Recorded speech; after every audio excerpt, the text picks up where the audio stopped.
Enfin, regarde de ce soir que quand le Rabbi s'est vraiment devenu notre roi.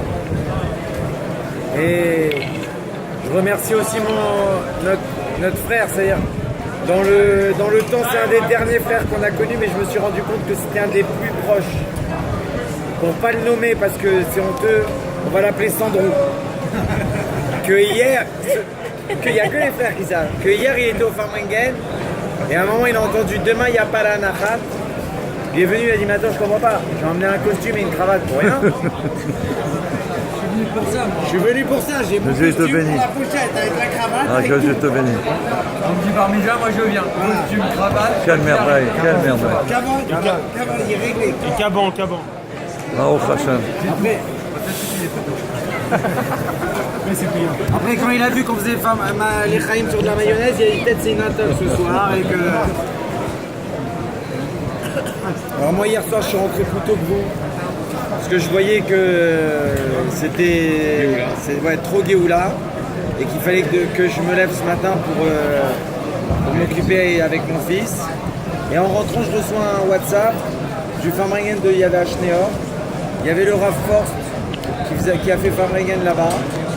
Le Rav Forst, ceux qui le connaissent, ils le connaissent. Ceux qui ne le connaissent pas, il faut savoir que c'est un des mashpia de notre mashpia à tous, Tzemar. Donc j'ai vu ça, j'ai vu que l'audio elle durait 10 minutes, j'ai dit ça vaut le coup 10 minutes pour s'endormir. Malheureusement j'ai pas tenu une minute. Mais j'ai entendu l'essentiel du début, de la minute. Il disait un Farmringen. Il a dit sa vie, il a dit lui. Ouais. Non, il n'y avait pas de vidéo, c'était. Un Farmringen c'est quoi? C'est pas un cercle. C'est-à-dire tu peux venir raconter une histoire, raconter un miracle, faire un mama. Faire machin, ça c'est des choses qui se répètent, tu sais, c'est un cercle, une roue. La roue elle tourne comme ça, mais elle est fermée, c'est toujours pareil. Et ça c'est pas un Farmringen. Un Farmringen c'est pas un cercle. Un Farmringen c'est un endroit à atteindre, un level à atteindre pour atteindre le prochain level et le prochain level et le prochain level. Comme on a vu par exemple hier, on a fait un Farmringen comme ça, il y a des gens ils peuvent se rendre compte, mais qu'est-ce qui se passe? Tellement ils font les chaïm, tellement ils sont chicors, tellement machin. Et après quand on se rend compte qu'il y a par exemple un Réhouven qui décide sur lui pendant le Farmringen de mettre le titi de Katan tous les jours, là tu te rends compte que toutes les bouteilles de vodka elles valent le coup. C'est vrai. Alors bon il nous a fait un super mahamar, mon fils, Dieu bénisse. Grâce à lui, moi je me suis...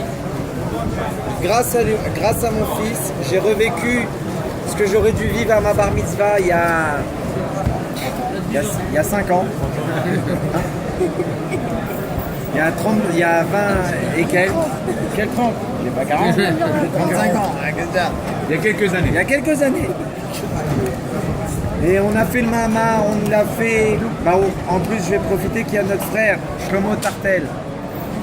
C'est le petit-fils de Rav Beinov, que voilà l'histoire qui m'est arrivée, elle est véridique. Le jour de mon anachat filine à l'école Schneor 113 rue André Carman, je me suis préparé, le stress, le mahamar, tout.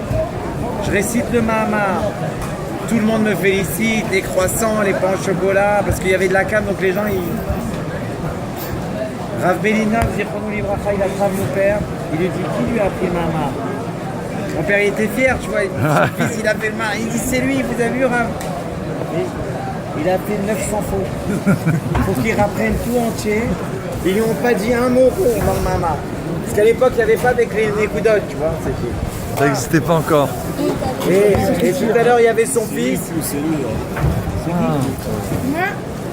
Ils vont mettre l'abima du... Ah ouais. C'est my friend, my brother. C'est qu'hier, j'ai repensé à ça, j'ai dit celui-là il doit m'aimer à la folie celui-là. C'est incroyable. Ah ma mâche. Alors moi j'avais 2 mois pour tout oublier ce que j'ai appris. Il y a une histoire dans la Gemara comme ça avec Rabbi Zera qu'il avait appris. Il a jeûné 40 jours. Alors moi j'ai jeûné 1 heure. Et j'ai oublié tout ce que j'avais appris, j'ai dû tout réapprendre et c'est Rav Meir Simcha Kalmenson. Hier on a eu son fils qui est venu nous voir hier, aujourd'hui son fils Néor. Qui sont venus, qui est là, Schneer, voilà, qui m'a tout refait là, parce qu'à l'époque on écoutait avec des Walkman. On allait tous à Gare d'Austerlitz, à boutique 55, récupérer le Walkman. Et on apprenait tout avec les écouteurs. Et donc, gros stress. Maintenant, quand j'ai fait avec mon fils, mon père, il nous a pas mis la pression. Insisté depuis qu'il est né. Surtout, apprenez-lui en français, qu'il comprenne et qu'il comprenne et qu'il comprenne. Bon, ça fait 3 pages, c'est traduit, c'est commenté, on va le faire, c'est facile. Je commence à le faire. J'ai vu que je comprenais rien du tout. Donc j'ai appelé mon maître, je lui ai dit, dis-moi, il est compliqué. Il m'a dit, ouais, il est très compliqué. Donc quand j'ai tout étudié, je l'ai étudié au moins sans exagérer, pas pour me la raconter parce que vous connaissez. C'est pas de l'or. Je l'ai révisé au moins 10 fois en hébreu, avec mon Majbia et tout seul. Et puis pour comprendre pour pouvoir l'expliquer à mon fils pour qu'il comprenne, parce que même lui, je comprends rien. Alors moi j'ai compris 2 enseignements dedans. Un enseignement que vous savez que normalement l'Anachat Tefillin c'est pour s'entraîner, pour être prêt. Et nous on a des petits Tzivot Hashem à la chute qui disent moi j'ai pas besoin d'être prêt à Anachat Tefillin parce que je fais tellement Mifsaïm que les filles je sais comment les mettre, je sais comment les plier, je sais comment les ranger, je sais vraiment ça. Et dans la Nekuda qu'on a retenue, et on en a parlé aux femmes moyennes, alors on le répète parce que déjà il y avait la moitié mais on n'était pas tous là et on était tous sous les Chaïm. On met les tefilines. Des fois, il y a des juifs qui lui disent non, je ne mets pas. Ou nous, on n'ose pas. Pas des juifs, nous, on n'ose pas des fois demander à quelqu'un. Parce qu'il va nous dire non, mais j'ai pas envie. Parce qu'on s'imagine, ça va être un lourd, ça va être un kick, ça va être machin, tout ça. Il va te baser, il va machin, il va ceci. Et qu'en vrai, quand tu vas lui mettre les tefilines, qu'est-ce qui se passe? C'est pas un juif qui met les tefilines. Parce qu'un juif qui met les tefilines, combien il y en a ici? Aujourd'hui, on était combien? Toi qui es compteur. 770. Alors, je dirais 3580. 3580, voilà. Ça, c'est plus clair. 3580 juifs qui ont mis les tefilines. Un de plus, un de moins. Ça change rien. Ça change tout. Pourquoi? Parce que il a expliqué. Il nous a expliqué dans le Mahama que quand un juif met les tefilines, qu'est-ce qui se passe dans le ciel? Dieu il met les tefilines. Oh là là. Et Dieu il fait pas Shema Israël parce que c'est lui, Dieu il va pas se dire. Comme le rabbi, il y a des gens qui disent pourquoi le rabbi n'avait pas une kippa Yeri? Oh là là. C'est normal. Le rabbi il va pas se mettre une kippa, lui, Yeri a donné nous, c'est moi le Mashiach. Pareil pour Dieu, il va pas dire Shema Israël. Qu'est-ce qu'il dit le bon Dieu? Comme le rabbi, qu'est-ce qu'il nous a dit le rabbi? Vous êtes la génération de la Géoula, on est la génération de la Géoula. Qu'est-ce qu'il dit mon Dieu? Qui est comme ton peuple Israël, un peuple unique sur terre? Donc quand on fait mettre les juifs, les tefilines à un juif en vrai, on fait mettre les tefilines au bon Dieu. Mais dans le Mahamar, il ramène ça sur les tefilines. Que les tefilines, c'est expliqué que c'est l'intellect. Donc par rapport à tout ce qu'il explique là-bas, c'est les mochim, il explique ça. Mais en vrai, c'est marqué clair dans le Mahamar que c'est pour toutes les mitzvot. Parce qu'il dit, on dit tout ça, et après il dit Nimsa al Yerush. Alors nous on a trouvé un inyan quand on faisait le Famregan ici Shabbat. Toujours on a dit, tu sais les disquettes toutes prêtes. Fais les Chaïm. Là tu tiens plus. Mais ce que l'ange Michael il peut pas faire, le Famregan il peut le faire. Ah, l'Admorazaken il a reçu un papier du ciel. Ah, c'est merveilleux. Il y a d'autres papiers qui sont tombés du ciel. Le Mir il nous a raconté le rave de Nanachman et tout. Il y a plein de. Mais on ne s'est jamais posé, nous, Rabat, Rahma Binadab, on ne se pose pas la question comment l'Admorazaken il nous dit que l'ange Michael, c'est qui? Et en vrai, on le sait tous depuis la bar mitzvah. Mais le problème, c'est que on a tellement de stress à la bar mitzvah, on est tellement. Attends, j'écoute parce que je prends de la hauteur par rapport à ce que tu dis. c'est le même niveau déjà. Nous, quand on fait le Famayan, on se pose la question. L'ange Michael, il a dit. Et on se souhaite vraiment comme les. Vous savez pourquoi? Parce que l'ange Michael a dit quand il y a des juifs qui sont réunis, qui ont fait les Chaïm, il y a eu des histoires où le rabbi il avait donné à des gens de rentrer chez eux. Il leur avait dit rentre vite, t'es venu pour passer les fêtes. Rentre vite chez ta femme elle va partir pendant les fêtes, soit à la maison. C'était avec C'était pas avec notre rabbi, c'était avec un rabbi. Il va sur le retour, il rencontre des frères sur l'auberge. Qu'est-ce que tu fais? T'es arrivé d'où? Non, je reviens de chez le rabbi, je rentre chez moi. Ouais, mais la fête c'est demain. Je rentre chez moi, le rabbi m'a dit ma femme, ça y est, elle va partir ses fêtes. Non, je crois pas qu'il lui avait dit ça, mais il avait dit de rentrer. Il n'avait pas dit pourquoi. Je crois qu'il lui avait dit. Peut-être alors. Ils lui ont dit quoi, machin, ils ont fait Ah les ouais, Chaim, ils ouais, ont fait les très Chaim, ils ont fait les Chaim tellement. Mais tu te trompes, on va au Famrengen et tu vas voir et on te bénit, ta femme elle va vivre et elle va longtemps et des enfants et des petits-enfants et des anachat filin, tout. Il a tellement bu que c'était comme un déjà-vu de ce soir, ce qui va se passer. 2-3 mecs qui vont rentrer en civière. Ça pas encore. Ils l'ont mis dans une civière et ils l'ont remis dans la calèche. Au lieu de rentrer chez lui, ils l'ont mis retourner chez le rabbi. Et à un moment, il entend Mincha, Mincha, Minyan du rabbi commence. Il se réveille, qu'est-ce qui se passe quand? Il dit ça y est, on est veille de Rosh Hashanah. La tefila elle commence dans 5 minutes. Waouh! Mais vous êtes des fous, vous m'avez emmené chez le rabbi, il m'a dit de partir, ça va pas ou quoi? Il va me tuer. Toutes les fêtes, il est resté en dehors de la choude, c'est-à-dire dans le couloir, caché. Il a dit le rabbi va me voir, il a dit c'est ça. J'ai dit ta femme elle va mourir, que tu restes là, tu fais le. Et ses copains ils disent non mais t'inquiète pas, on va parler pour toi au rabbi, on va lui dire que à la fin de la fête, à la fin de Tishri, tout le monde rentre chez le rabbi. Ses copains ils écoutent. Tu crois que le rabbi ça fait 15 jours que t'es cassé dans un KGB là-bas, mais t'as vu? Viens au moins avant de partir, viens prendre une baraka, viens lui demander ce que tu dois faire ou quoi. Il rentre chez le rabbi et le rabbi l'accueille avec un sourire. Comment ça va? Et cette année les bras forts. Et le mec il ose à un moment, il lui dit ma femme. Il dit ta femme et vous avez fait Famrengen sur la route.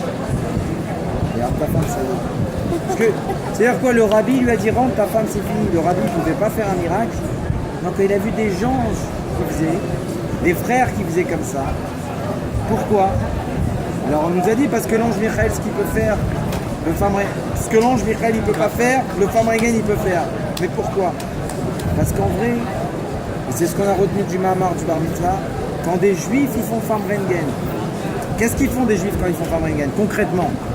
Il y a tous les discours Chazak, les discours qu'on n'écoute pas. Chut, quand il faut se taire, on chante, quand il faut chanter, on se tait. Mais qu'est-ce que tous les juifs dans un Famrengen, n'importe quel pays du monde, n'importe quelle mouvance ils font pendant le Famrengen, ils font les Chaïm. Et au bout de 2, 3 les Chaïm, 4 les Chaïm pour les plus de 40 ans, il y a un moment où le cerveau il est un peu... Et on est enclin à dire oui à tout. Oui, amen ça, amen ça. Et bien c'est pareil pour tout. Si on peut dire, c'est comme ça qu'il dit dans le Mahamar. Si on peut dire, il dit Kaviachol. Mais pareil, Hachem il est en haut. Il voit tous nos dossiers, qu'on est des arriérés, des... Mais il fait les Chaïm, 1 les Chaïm, 2 les Chaïm, 3 les Chaïm. Et au bout d'un moment, qu'est-ce qu'il dit? Là, tu lui dis, Hachem, ça. Et Hachem, il dit, Amen. Qu'est-ce que tu veux? T'as fait les Chaïm? Chaïm, t'as fait les Chaïm? Fais les Chaïm. Il est servi. Chaïm, qu'est-ce que tu veux? Fais les Chaïm. Amen. Comme ça, Hachem, Amen. Et c'est pour ça que, si tu veux... Chaim, Yitzri. En fait, Bezrat Hashem, qui sera un Richard de millions de milliards, à tel point qu'il n'aura pas quoi faire avec l'argent, tellement qu'il aura beaucoup d'argent. Amen. On est là, c'est pas J'ai pas compris que c'était Il parlait de l'année dernière, mais pour cette année, Il n'aura pas de dette, qu'il aura une vie tranquille. Amen. Et shalom, comme une phrase. Comme une phrase de Ah, ça n'aura pas, bien sûr. Aussi une belle mémoire. Chaim. Donc hier vous étiez chaud au Famrengen. La visibilité, il commençait à chauffer un petit peu. on a senti une On sentait qu'il avait besoin de se mettre toutes les néons pour chauffer. Ce soir c'est Famrengen de Yud Aleph. Jamais vu faire la derbouka. D'ailleurs ils ont fait une erreur dans le bar Malchout pour voir si les mecs ils suivaient après. C'est vrai, les Youtubers, Ils ont mis aujourd'hui Santa Hanoun. Et demain on n'a pas regardé parce que on était... Mais demain c'est sûr qu'il y a marqué Santa Hanoun. Ou alors peut-être ils ont fait une double erreur pour voir si vraiment on suit bien. En tout cas ce soir c'est le jour où notre rabbi c'est devenu notre rabbi. À nous. Moi, il est né déjà rabbi, c'est moi qui C'est devenu. Il était déjà rabbi. Non, mais pour nous, notre habit. Et que le 11, pas seulement qu'il est devenu notre rabbi, il est devenu le rabbi de l'humanité en nous. Parce que 11, on sait que c'est la 11e force. Vous savez qu'il y a 10 forces dans l'âme. Chesed, Gvura, Tiferet, Esa, Od, Yesod, Malchut. Avant, il y a Chochma, Binadat. Ça fait 10. Et vous savez que le bien et le mal, ils sont ex aequo. Ça, on a toujours entendu ça, c'est faux. Le bien et le mal, ils sont pas ex aequo. Sinon, ça serait trop facile pour nous de faire le bien. Le mal, il a une 11e force. La force du kiff, la force Sans du cœur. Bien, regarde, tu les connais. C'est le 11e de la classe. La 11e force de Rabbi, il a appris, il a transformé. Il a transformé. Alors moi je voudrais pour finir remercier mon Mashpia, Tzemach, Menachem, déjà qu'il a tout organisé ici. Voilà. Un vrai fils du Rabbi, que le Rabbi il est vraiment fier de lui. Il m'a envoyé un texto à 6h du matin pour me dire Shlomo, je viens de rentrer. Je vais me réveiller vers 8h30, appelle-moi si tu as besoin que je me lève avant. Moi je me réveille à 7h, on n'a pas fait les courses. Il appelle à 7h30, il m'a dit non c'est bon, je me doutais que tu allais me dire ça, je suis déjà dans le magasin. Et j'ai eu de la chance, la vraie chance que j'ai eue, c'est que mon fils il a choisi un Mashpia et que des fois on choisit, on n'a pas ce qu'on choisit. Il a choisi Tzemach et il a demandé à Tzemach, il a accepté d'être son Mashpia. Ouais, Mazal Tov. Il a Mazal encore Tov. plus de chance parce que j'ai entendu qu'Israël, enfin, il n'est pas là, je peux le dire parce que je peux pas dire. Ah, que Israël il voulait aussi choisir Tzemach. Alors quand on lui a dit il faut que tu te prépares, il m'a dit attends, j'ai 10 ans, c'est à ma bar mitzvah que je veux. Je lui ai dit non mais il y a un test avant 2-3 ans. Il a dit ah, d'accord. Il a basé. Allez je reviens. 11 ans et demi. Alors, merci Tzemach. Gamer. Merci. Et longue vie à la rabbinite. Et longue vie à la Amen. rabbinite, Batia Batinda, Arichut Yamim. Amen. Comme tout le temps mon père il leur souhaitait que vous soyez présents à la Géoula. Parce qu'elle nous dit jusqu'à quand ça va être. On va ramener le Melech HaMashiach. C'est le plus grand cadeau qu'on peut faire à la rabbinite. Elle vit que pour ça. On Hachem. Et si on peut se permettre pour le scout de Raphaëlina, Bien si sûr. tu peux nous dire un petit mot. Je sais que toi c'est sans limite, c'est un petit mot pour ceux qui sont limités. Une petite histoire, avant que je n'ai pas. Tout d'abord, on va dire